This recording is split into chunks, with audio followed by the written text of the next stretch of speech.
চুরির ঘটনা গত 6 তারিখে জ্যাকসন গেটের যে ওয়ার্ড অফিস আছে ওয়ার্ড অফিস থেকে চুরি হয়। সেখান থেকে মোটর থেকে শুরু করে সব কিছুই চোররা আপনারা যেগুলি দেখলেন চুরিরা নিয়ে চলে আসে।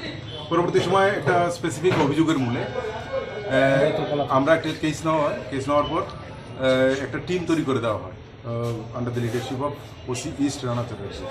তো এতে আমরা কি করি, আগের চুরির যে ঘটনাগুলি ঘটেছে ওখান থেকে আমরা মানে ইন্টারোগেশনে অনেকগুলি নাম আমাদের কাছে থাকে, সেগুলির মানে আমরা অ্যানালাইসিস করে আমরা একজনকে টার্গেট করি। তার নাম হচ্ছে সুনীল দেববর্মা। ওকে আমরা এমজি বাজার থেকে অ্যারেস্ট করতে পারি।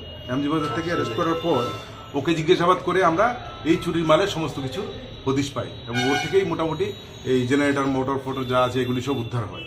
এবং তার বক্তব্য অনুযায়ী তার যে টোটাল গ্যাং আছে সেই গ্যাং থেকে আমরা টোটাল 5 জন অ্যারেস্ট 6 জন অ্যারেস্ট হয় এই চুরির ঘটনা।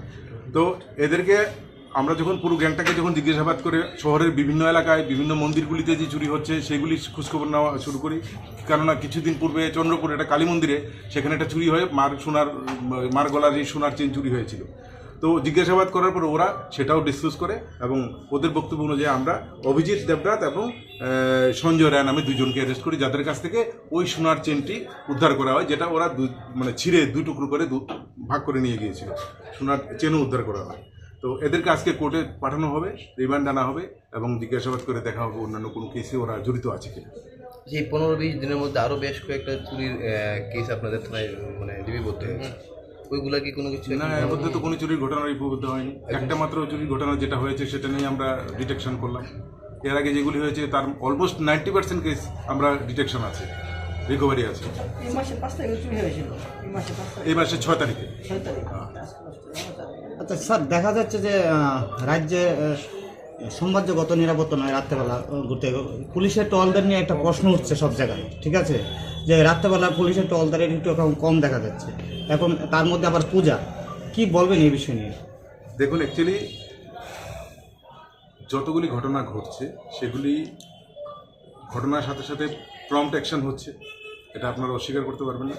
উইদিন 24 আওয়ার্স আমরা কিন্তু সব কেসের আসামি ধরা হয় এবং প্রম্পট অ্যাকশনের কারণে ঘটনা অনেক কমে গেছে।